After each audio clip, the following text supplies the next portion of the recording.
What's up, everybody? Luis, ¿cómo estamos, Vale? What's up, man? We're good. Happy 4th. Why are you so happy? What's good? Like, what's... Hey, man, I was, just taking it all in, man. Because we're spoiled as baseball fans. We like to complain, but then you look up and you notice that the game is pretty entertaining these days. Yeah, for some...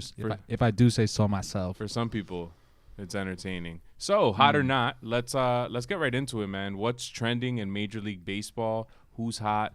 Who's not? I'll start with this one. Before a hamstring injury that's going to sideline him for a little bit, Kyle Schwarber was hot as F. I was going to curse, but I'm going to try not to. So in the 21 games before his injury, he had 16 home runs and was hitting .338 with a 1.383 OPS. I feel bad that he's hurt. He was on fire. This guy was on a pace that, like, I think they said nobody's hit that many home runs in that few games. But whatever, man. He's still hot in my book. That's all I'm saying. I think the craziest thing that he was doing out of the leadoff spot. Yeah. Like, of all... whatever manager decided to insert him into the leadoff spot, I mean, it just worked beautifully. Put the Nats right back into it in a weak division. So, good job, Manny. Thank you, man. I like it. I try. I'm gonna just get this one out of the way early, Manny. The Boston Red Sox are hot. They lead baseball with 5 All-Star selections. So we got JD Martinez, Xander Bogaerts, Rafi Devers, Matt Barnes, Nathan Eovaldi, Matt Barnes. I don't see anything wrong with that, man.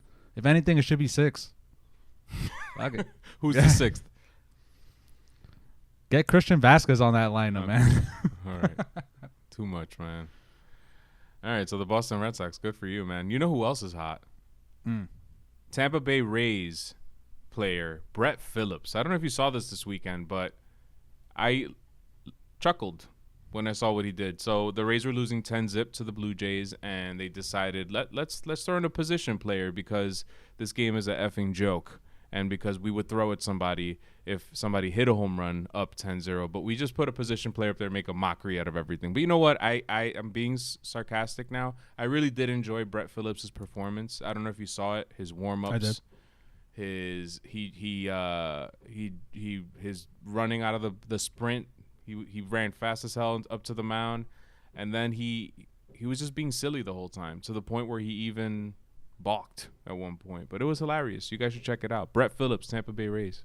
You're hot. Yeah, man. He he hurled a 94-mile-per-hour fastball, followed by a 47-mile-an-hour eephus. You know what? Good for him though, because when you bring in a position player to pitch, you're pretty much telling everybody like, "Yeah, we give up. This is a joke. Mm-hmm. We don't really care anymore." But he just like fully embraced this persona, and then his post-game comments, he was actually really funny. He was like, people say that when I was reading Twitter that I was kind of like Shohei Ohtani, and I hope that in my arbitration case that they really take that into consideration. It's like, I love that, man. Just don't take life so seriously, man. Just enjoy yourself. He played this character. It was like WWE kind of. I know some people probably didn't like it, those old farts that we shouldn't care so much about anymore, but I enjoyed it. Let me ask you something. I feel like the New York Yankees have like a more like corporate, like strict persona, right? Yes, sir. I don't know why I get that from the Rays. Because the Rays have been so successful in recent memory, and because they always play with a chip on their shoulder, I don't know why I kind of look at the Rays like they also carry themselves like we're not the Marlins, like we're the Rays.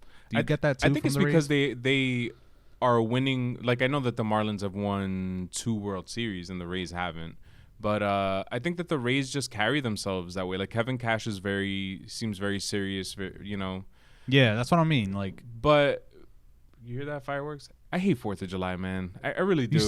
You've said that in the past because you say your dog gets scared, but you ever thought that maybe your dog is just overwhelmed with excitement? So there was a funny tweet, and it made me laugh, and we're going off on tangents, which is not what we're supposed to do. But anyway, the tweet said, since when did dogs become such bitches? Back in my day, they weren't scared of fireworks, and now every dog is scared of fireworks. And I started laughing because it's true. I mean, I don't know how things were back in his day, but as long as I've had my dog, she's scared as hell of fireworks. She's scared as hell of rain. It starts raining, she acts crazy. Dogs are crazy, man. Either way, Brett Phillips, that guy's so hot right now. That's a hot fella. You know what, Manny? Just to bring it right back around. Reel it in, man.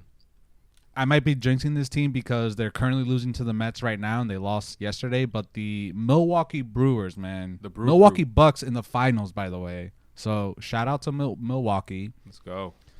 But the Brew Crew, they had won 11 straight. First place in the division, up by 7 games. They're the only team in their division with a positive run differential. Now, I'll tell you that Christian Yelich hasn't really turned it up yet. But, I mean, overall, the Brewers, that division's so random. But 7 games up in first place, the Milwaukee Brewers are hot. You know who else is hot, man? The son of Felipe Alou, brother of Moises Alou and all those guys. Luis Rojas, Mets manager. The guys... So, first off, I listen to a lot of New York sports radio, and at the start of the season, he was catching a lot of flack for some of the comments that he makes. Like, not that they were bad comments, but he almost appeared to be clueless as to what was happening around the team. I disagreed with that, and I think this year more than finally now, people are starting to realize he is a good manager. This isn't that great of a team now offensively, and they're in first place in the NL East. And they're dealing with a lot of injuries and so on and so forth. Anyway, but that's not the reason why I think he's so hot right now. He's so hot right now because when he was asked if he was relieved that the Mets didn't sign Trevor Bauer, his response was, "You know what I'm happy for? That we signed Taijuan Walker. He's an outstanding person." I love that because why delve into the negative? Why even humor that? Yeah. Why not take the opportunity to praise my guy, who, by the way, is pitching phenomenally for the Mets. That was a great signing.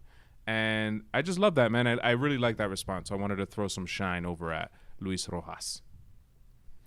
Yeah, but, I mean, minus these allegations that Trevor Bauer is going through right now, I think Trevor Bauer was pitching pretty good. I think you'd want Trevor Bauer on your team. I know Taijuan Walker is doing great.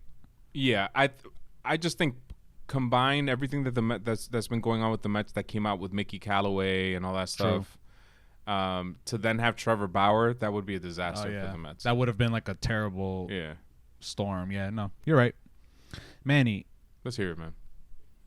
I'm going to go with another baseball team for hot. Okay. The Los Angeles Dodgers. Living up to the hype. That team is stacked. 9-1 in their last 10 games. I haven't looked at what the score is right now, guys. We're recording on July 5th.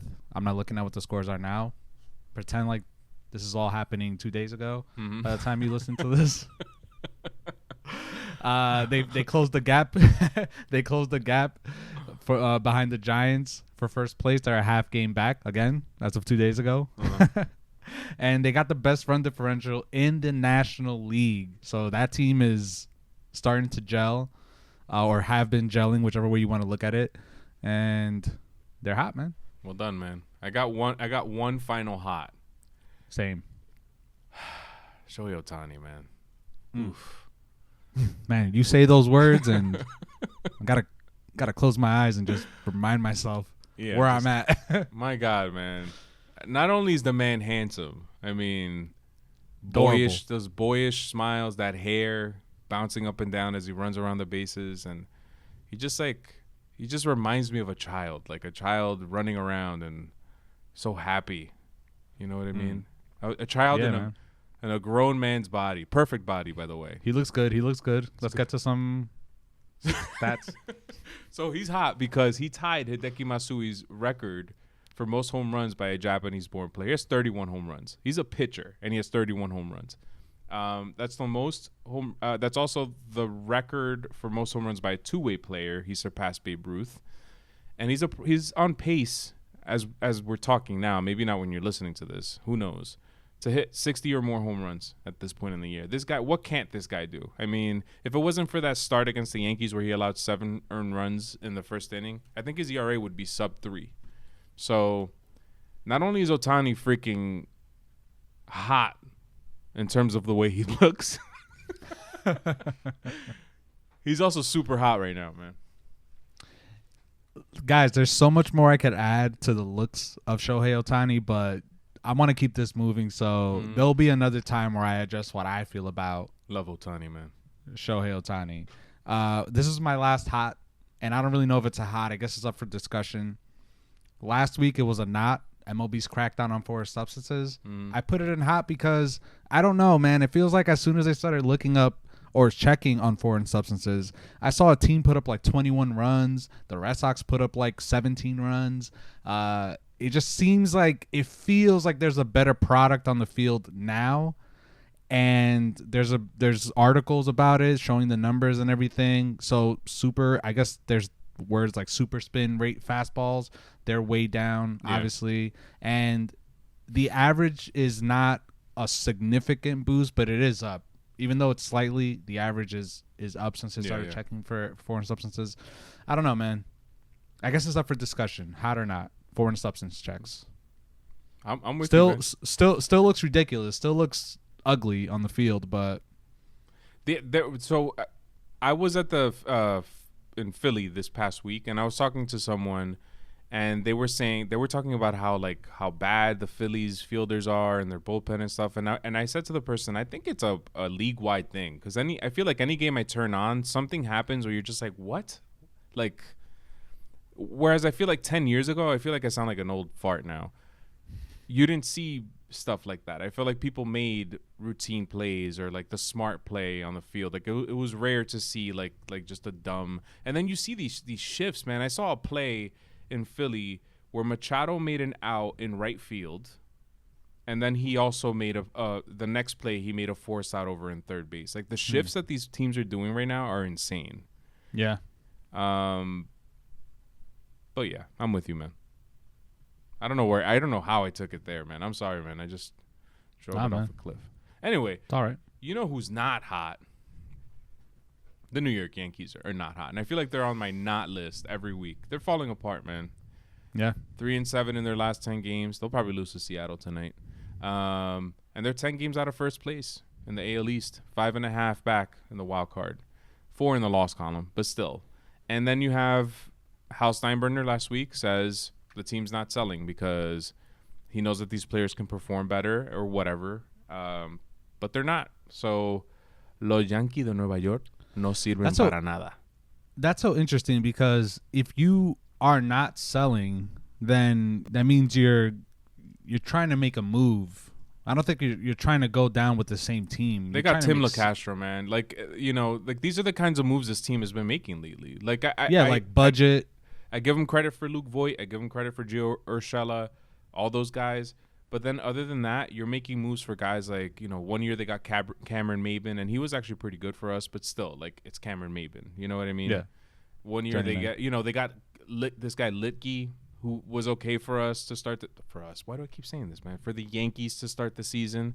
Now he's blowing up. And it's like they're just it's like I don't know who says this phrase, but you can't be half pregnant. Like you can't be the team that's claims it's going to spend a lot of money, has a $200 million payroll, but then say like, but I don't want to go over the luxury threshold. Like if you're going to go in, you got to go in all the way. Look at the Dodgers, man. Like they're always competitive because they go out and get what they need to get to stay competitive. The Yankees are like, we have what we have, but we don't want to spend more money, so we're not going to go out and get what we need. And it's like at this point, you rebuilt your team in record time in 2017. It's 4 years after that, and you haven't done shit. Time to do something. You know what I mean? Your whole championship thing that Brian Cashman said, it's not working out, man. So, time to put up or shut up. You ain't hot, bruh. I agree, man. Keeping it moving. You know what I don't think is hot, man? What, man? Let me hear it. You sound angry. Couple weeks. No, I'm not angry. I guess I could care less. A couple weeks ago, we had some City Connect jerseys for the Diamondbacks and I guess Chicago White Sox on the hot list. Yeah. I took a look at the San Francisco Giants City Connect jerseys, and to me, they just look cheap. They look very normal and I don't feel like, oh, these are dope like I saw the other City Connect jerseys. It's like someone just put the Golden Gate Bridge on the jersey and like called it a day. Yeah. Yeah, and the numbers on the back are like fading up. Come on, man. Don't do the numbers like that. Yeah, and some of the uniforms had meanings to it. Like the Miami Marlins one was paying homage to that Cuban guy who was trying to bring a Cuban team to the United States. The Diamondbacks one was paying homage to their desert, to being in the Mexican border, Serpientes. You know, the Chicago one was almost like, I don't know, it was just cool to look at. Yeah. The Boston one, the Boston Marathon, and then you have San Francisco, and it's just a red G on the chest. Now up close, I guess their whole thing is they pay attention to detail, or they want people to pay attention to detail, because up close the stitching on it looks very nice. I just thought the overall takeaway was this is kind of basic. Yeah, I wasn't a fan either. I'm not gonna lie to you. Hear those fireworks? No, it's nonstop, man. Like July 4th, I get it, man. You want to set up some fireworks July 3rd, July 5th, but they're gonna be doing this shit for like a week, man. And it's like, bro, enough already. All right, sorry, get it, man. It's all good. I get emotional. I got a couple of too hots, and we could wrap this up if you want. All right, go ahead, man. Because I don't know. I had some stuff here, but I think you took my shit. Okay, real quick. I'm sorry. Real quick. Jacob deGrom possibly not pitching in the All-Star game. I get it. The regular season's more important. You're fighting for first place in the division, but best pitcher in the game. You want to see that guy on the All-Star game. It's special for baseball fans. He's great. Him not pitching to me is a not. Real quick before you continue. So in baseball, I think is the hardest game to like, now that I think about it, because in the NBA, LeBron could say to himself, this is my rest day or whatever, but he's going to play because he doesn't have to really put forth so much effort. But if DeGrom goes up there and he's just lobbing ephuses or whatever, people are going to judge him. That's going to be the talk of the week for, you know, the talk for whatever. Oh, can you believe DeGrom wouldn't challenge these guys? So it's tough, man. I don't know. This is a tough one to judge. Even like the home run derby. Like, I love the home run derby, but like looking at it from a team's perspective, I don't know if I would want my player to perform in a home run derby. No, I get it, and again, I put this in the not as more of like, oh, like in a perfect world, the All-Star game is a week after the last time Jacob deGrom pitches, and he actually pitches the whole game. I don't really care about seeing Corbin Burns and everybody else. You know, just give me deGrom type of thing. But Manny, this is my last not. Let's hear it. And I also listen to a lot of New York sports radio, and the last time I heard Michael Kay and Dom LaGreca talk on the Michael Kay show, the Daily Don had a top 5 Subway Series moments, and I didn't know this at the time in '97, but that was the first Subway Series. Mm-hmm. And but I do remember, at least in the World Series, the 2000 World Series, how massive of a World Series that was, just because it was a Subway Series. But they made a good point. It happens every year now, and it's 2 series for the most part. It's lost its like luster. Story.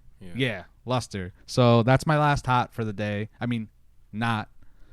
And I agree. Now it's just another series because you play them every single year. All interleague series that had a story before, kind of like, it's like every year now. And I almost wish there was like a not interleague play until the All-Star game or the World Series. It's almost like it gives it more like a unique feel to it. Or maybe not do it so often. Maybe like definitely limit it. Like maybe you only play NL East teams 1 year and you play 2 series each. The next year you play only NL Central too. You know what I mean? Just like spread it out a little bit more. But then then you're playing the same teams over and over and over because you're only facing AL teams and NL teams. I don't know, man. Good list, man. Good job for today. That was hot or not for today, ladies and gentlemen.